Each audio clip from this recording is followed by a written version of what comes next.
Hello everyone, কেমন আছেন সবাই? তো আজকে আমাদের সমাজের একটি গুরুত্বপূর্ণ বিষয় নিয়ে আলোচনা করব, যেটিকে আমরা বলে থাকি শিশু মোটাতাজাকরণ।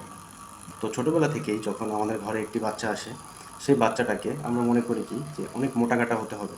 আমরা তাকে বিভিন্ন রকম খাবার দিই, অনেক কিছু খাওয়াই যেটা তার জন্য আসলে প্রয়োজনীয় এবং অপ্রয়োজনীয়। আমরা অধিকাংশ লোকই জানি আসলে কোন খাবারটা বাচ্চাদের জন্য পুষ্টিকর, প্রয়োজনীয় এবং কোনটা অপ্রয়োজনীয়। কিন্তু এগুলো জানা সত্ত্বেও আমরা আসলে সেই জিনিসটা মেনটেন করি না। তো চলুন আজকে সেই বিষয়গুলো নিয়ে একটু ডিসকাশন করা যাক। অনেকেই মনে করে বাচ্চার হাত, পা, শরীর এগুলো যতই মোটা হবে, বাচ্চা দেখতে যত গুলুমুলু হবে, বাচ্চা তত হেলদি। আসলে কিন্তু না। আপনারা অনেকে এই যে পাউডার দুধ, প্যাকেটের দুধ, সেরেলাক সহ বিভিন্ন রকম সাপ্লিমেন্ট খাওয়াইয়ে বাচ্চাদেরকে দেখি আমরা মোটা তাজা করি, এবং এইরকম মোটা তাজা বাচ্চা দেখলে বাচ্চার দাদি নানিরা অনেক খুশি হয়। কিন্তু প্রকৃতপক্ষে আমরা নীরবে ক্ষতি করে যাচ্ছি এভাবে বাচ্চা কাচ্চাদের। আমাদের একটা জিনিস জানা দরকার, 0 থেকে 3 বছর বয়স পর্যন্ত একটা বাচ্চার শরীর হচ্ছে বেলুনের মতো।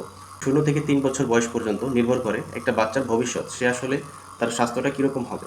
যদি আপনি এই 3 বছর পর্যন্ত তাকে অতিরিক্ত সাপ্লিমেন্ট ফুড, বাইরের খাবার ইত্যাদি দিয়ে মোটা তাজা করেন, দেখবেন যে 3 বছর থেকে 20 বছর বয়স পর্যন্ত, এই যে মাঝের যে 17 বছর, তখন কিন্তু সে স্বাভাবিকভাবেই জীবনযাপন করবে।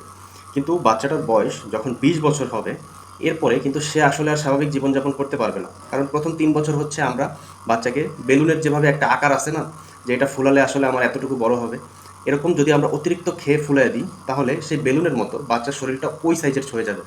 20 বছর পরে দেখা যাবে কি, তার খাওয়া দাওয়া অনেক কম করতেছে বা একেবারেই খাচ্ছে না, শুধু পানি খেয়ে থাকলেও তার শরীর কিন্তু একেবারে ফুলে যাবে।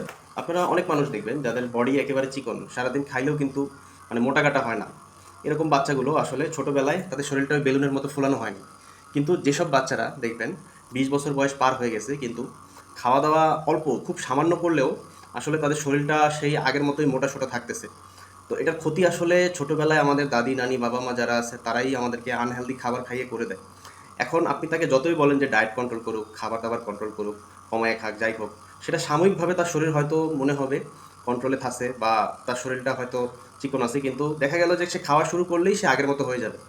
তার যে এই শরীর স্বাস্থ্য খারাপ হওয়ার যে ভিত্তিটা, এটা তৈরি করে দিয়েছিল তার অভিভাবকরা সেই ছোটোবেলাতেই, যখন 0 থেকে 3 বছর বয়স পর্যন্ত তাকে অতিরিক্ত সাপ্লিমেন্ট খাওয়ানো হয়েছে। তাই আসুন আমরা আমাদের বাচ্চাদের ক্ষতি না করি, আমাদের বাচ্চাদের ভবিষ্যৎ যদি ভালো রাখতে চাই, আমরা তাদেরকে প্রপার পুষ্টিকর খাবার খাওয়াই। যদি ছোটোবেলায় আমার বাচ্চা যথেষ্ট সুস্থ থাকে, যথেষ্ট এনার্জেটিক থাকে, যথেষ্ট অ্যাক্টিভ থাকে, সে যদি নিয়মিত পুষ্টিকর খাবার খায়, তাহলেই আমি ধরে নিব আমার বাচ্চা হেলদি। আমার বাচ্চার শরীর যে এভাবে মোটা হতে হবে, সেভাবে যে তাকে হেলদি বানাতে হবে, এরকমটা না। এভাবে করে আমরা নিজেরাই তাদের ভবিষ্যতের জন্য ক্ষতি ডেকে আনবো। আশা করি বিষয়টা বুঝতে পেরেছেন। সবাইকে ধন্যবাদ।